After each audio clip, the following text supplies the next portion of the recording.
I remember the accident in flashes. The squeal of tires, the shattering of glass, the cold pavement beneath me. Then everything faded to black.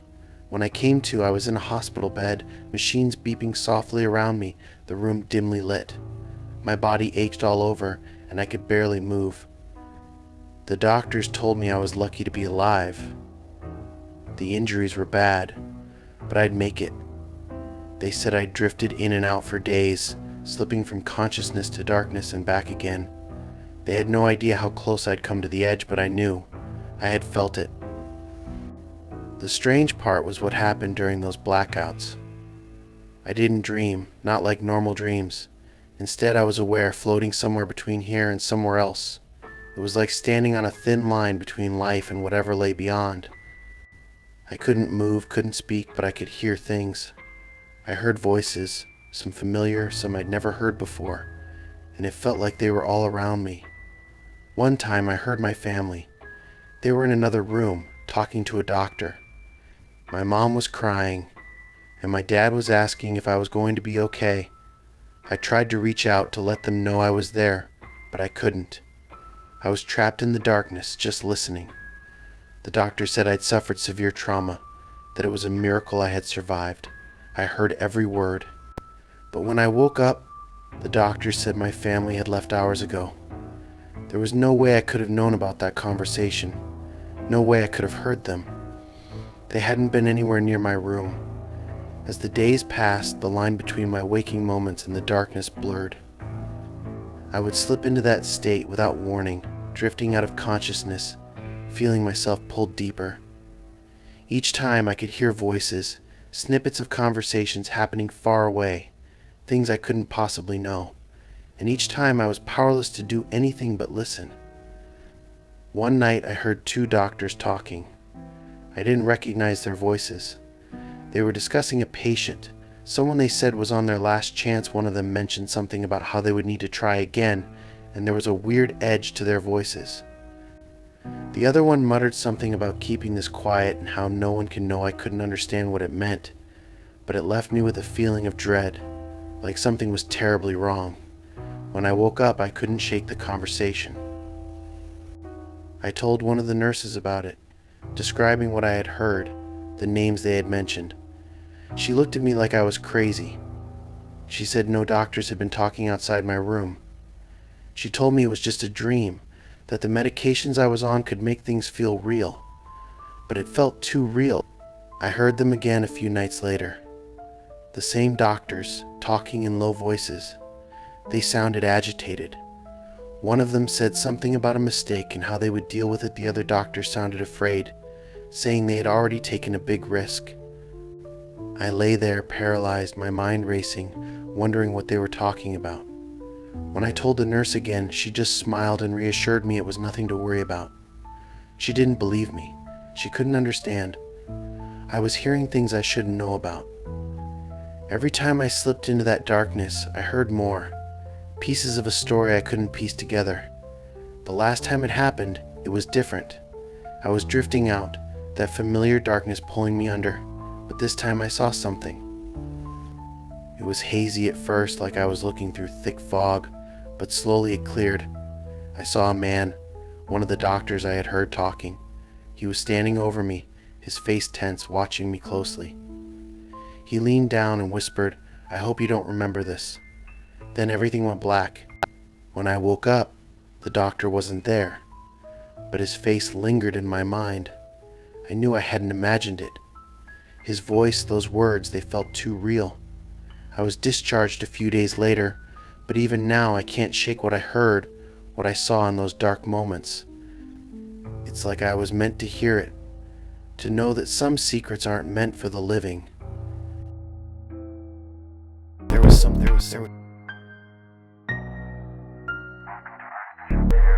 I've worked as a nurse at St. Mark's Hospital for almost 10 years. It's a decent place, one of those older hospitals that's been around forever. Nothing fancy but steady work. I'd always thought I'd seen it all: the night shifts, the emergencies, the endless stream of patients in and out. But I was wrong. I had no idea just how strange things could get. It started a few months ago. At first, it was subtle, easy to miss. I'd be finishing up a night shift and I'd notice a group of men in black suits coming down the hallway. They didn't look like regular hospital staff, too formal, too cold. They'd always arrive after midnight when the halls were empty and quiet, moving quickly and with purpose. At first, I assumed they were visiting someone important, a high-profile patient, or maybe even a government official. I didn't think much of it. Hospitals get all kinds of visitors. But it didn't take long to notice a pattern. Every time those men showed up, something strange happened. The first time I noticed was in room 308. A patient, a young man who had been in a car accident, was recovering well. He was supposed to be discharged soon, but one night the men in suits entered his room, staying for less than 10 minutes. By the time I went to check on him, he was gone. Just gone. The bed was made, the room empty, as if he had never been there. When I asked around, everyone said he had been transferred, but no one knew where. No paperwork, no doctor's order. It was like he'd vanished into thin air. I tried to brush it off, telling myself there was probably an explanation. Maybe it was just a mix-up. But then it happened again. A woman in her 60s recovering from surgery. The suits showed up late at night, went into her room, and the next morning she was gone. I asked one of the doctors about it, but he just gave me a look, told me not to worry about it. Said transfers happen all the time. But I knew better. There was something off. As the weeks went by, the pattern continued. Every few nights they'd come, always in the dead of night, always in those black suits, and every time they visited, another patient disappeared. It wasn't just transfers, some of them didn't make it. One night, a man in his 50s, stable and recovering from a heart attack, suddenly coded after the suits left his room. No warning, no reason, just gone. I couldn't let it go. I started asking questions, carefully, casually, so no one would think I was prying. I asked a nurse who worked the same shifts as me if she'd noticed the men. She looked away and said, "It's better if we don't ask about them." Her voice was tense, and I could see the fear in her eyes. That's when I realized this wasn't just in my head. Other people knew. They just didn't want to talk about it. One night, I finally decided to confront them. I waited until the end of my shift, hanging around the hallway near room 312, where they were scheduled to visit. I was nervous, my heart pounding, but I had to know. I watched as they walked down the hall, silent, faces expressionless. I stepped forward, clearing my throat, and asked if they needed help finding anything. One of the men stopped and looked at me. His eyes were dark, unreadable. He told me, in a voice that was too calm, too smooth, "You're not authorized to be here." I tried to explain that I was the nurse on duty, that I was just offering assistance, but he didn't move. He just stared, unblinking, until I felt myself backing away. There was something unsettling about him, something cold. He told me to leave, and I did. The next day I found a note in my locker. It said, "Stay out of it for your own safety." No signature, just those words written in black ink. I felt a chill run down my spine. Someone knew I was asking questions and they wanted me to stop. But I couldn't stop. I couldn't shake the feeling that something terrible was happening, something beyond my understanding. The last time I saw them was 2 weeks ago. They were heading toward room 409, where a young woman was being treated for a rare blood disorder. She was stable, expected to make a full recovery. But the morning after their visit, she was gone, no trace left behind. I went to the head nurse, asking about the transfer, trying to sound casual. She looked at me for a long time, then leaned in and said, "Some things are out of our control. Just do your job and don't ask questions." Her tone was calm, but I could see the same fear in her eyes that I'd seen in the others. I'm careful now. I do my job. I keep my head down. But every time I see a patient disappear without explanation, I feel a knot of dread in my stomach. I don't know who they are, what they're doing, or why they come. But I know one thing. Whatever they're involved in, it's something dark, something that doesn't belong in a hospital. I still see them sometimes out of the corner of my eye, black suits moving through the halls in the dead of night. And every time I wonder if they're watching me too, making sure I'm keeping my mouth shut, making sure I remember the warning. It's been weeks since the last incident, but I can't shake the feeling that something's coming. I still don't know what it is or who they are. But I know one thing. If they come for me, no one will ever know.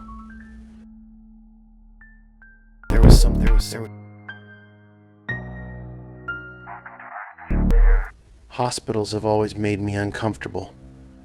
The sterile smell and the constant hum of machines and the white walls that seem to stretch on forever. It's not a place where anyone feels at home. I'd never planned on spending much time there, but after my surgery, I didn't have a choice.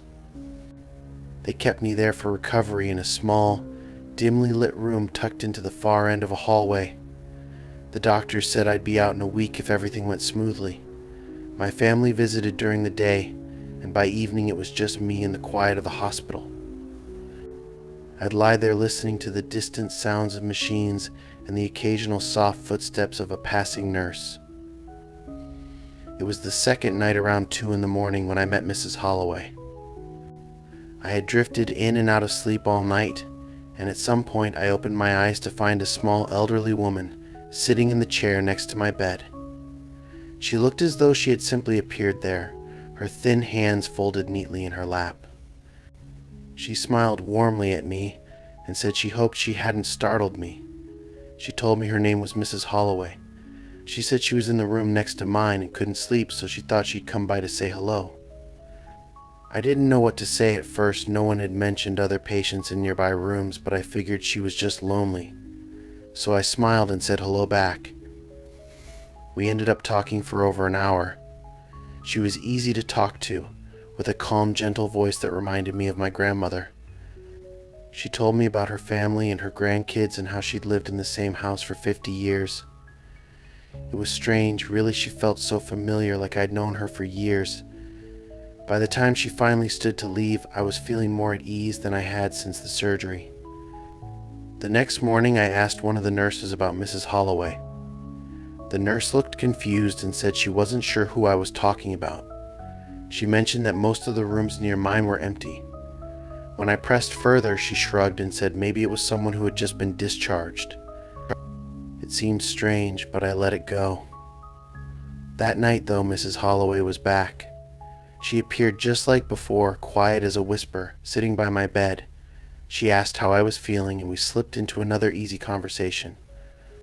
She shared stories of her childhood, of how she met her husband, and of her favorite places to travel. I told her about my own life, my job, my family. We laughed, shared memories. It was almost like talking to an old friend. Each night she returned, like clockwork, and each night I found myself looking forward to it. She was warm, familiar, and oddly comforting. But as the nights went on, I started noticing strange things. She seemed to know things about me that I hadn't shared. She knew what book I'd been reading before the surgery.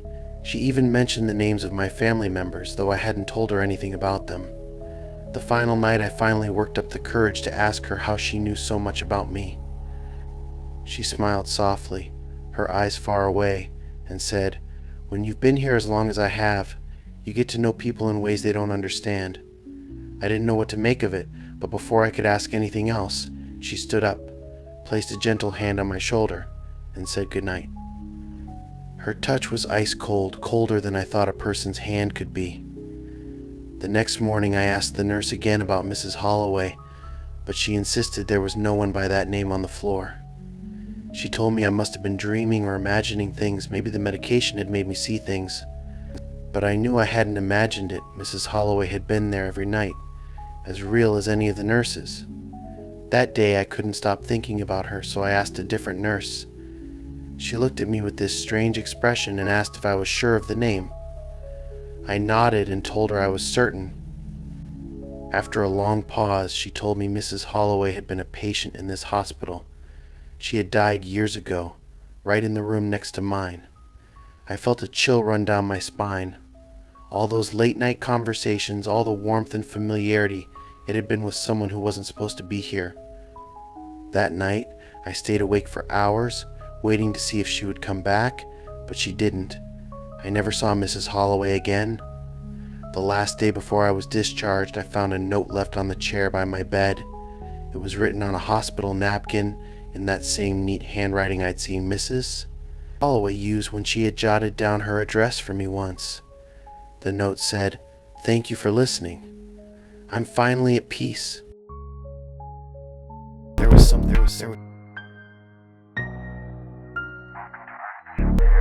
I started working the night shift at St. Catherine's about 6 months ago. The hours aren't ideal, but the pay is good, and it's quiet most of the time anyway. During the day, the hospital is bustling, full of staff and patients, but at night, everything slows down.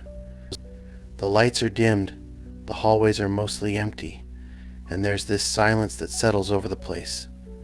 It's kind of eerie, honestly, but I've gotten used to it, or at least I thought I had. It was a Wednesday night, somewhere around 2 in the morning, when I found it the hallway that doesn't exist. I was cleaning on the 3rd floor, the old wing of the hospital that doesn't get much use anymore. They say it was shut down after a fire years back, but we still keep some storage rooms there, so I make my rounds. I was just finishing up, ready to head back to my cart, when I noticed a hallway I hadn't seen before.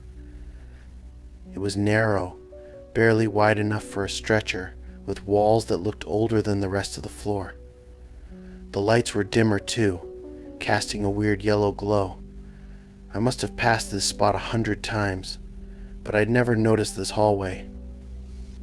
I stood there for a moment, trying to remember if I'd ever seen it before, but I drew a blank.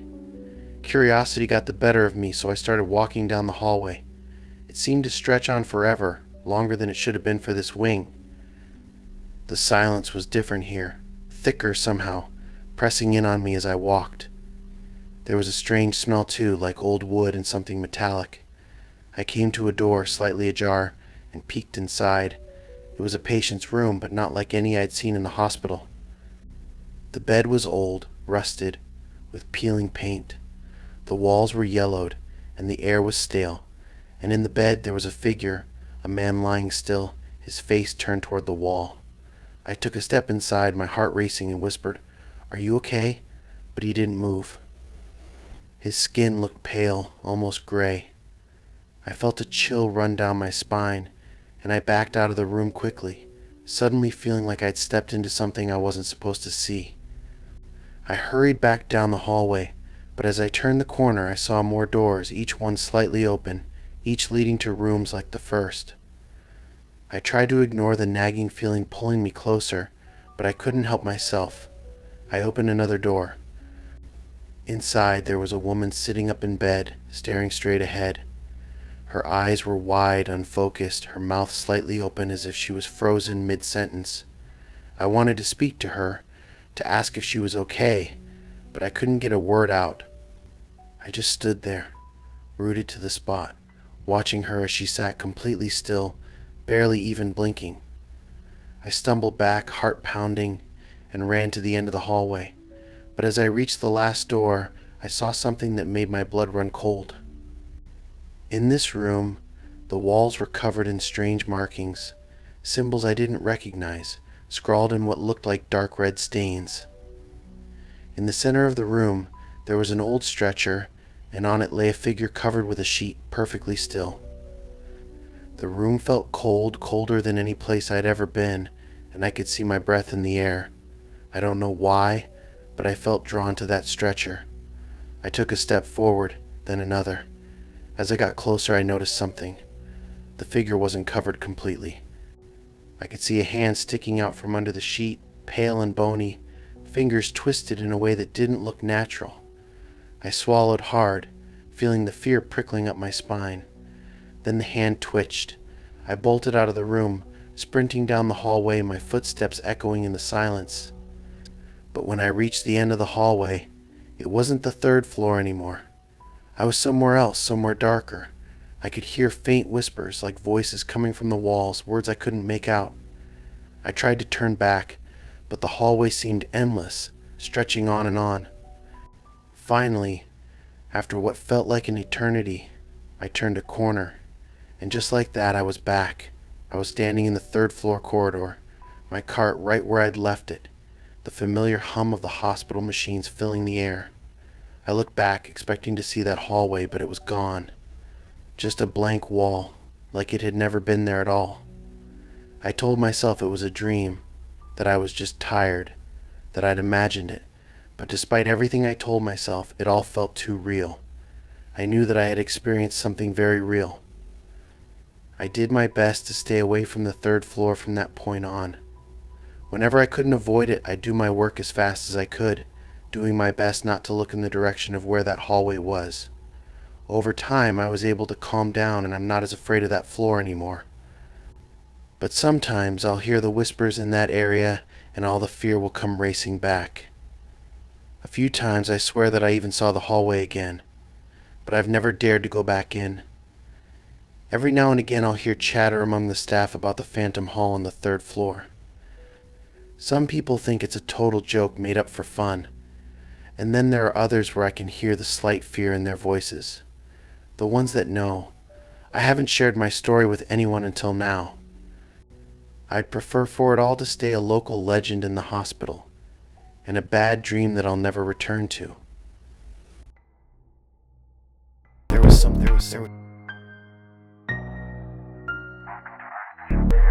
I've been a doctor for over 15 years, and in that time I've seen my share of strange cases.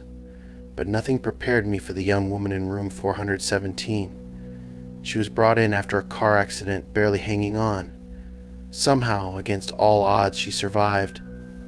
By the time she regained consciousness, we all thought she'd been incredibly lucky. She was weak, of course, but stable, and her recovery was progressing faster than anyone expected. But that's when the strange things began. It started with little comments.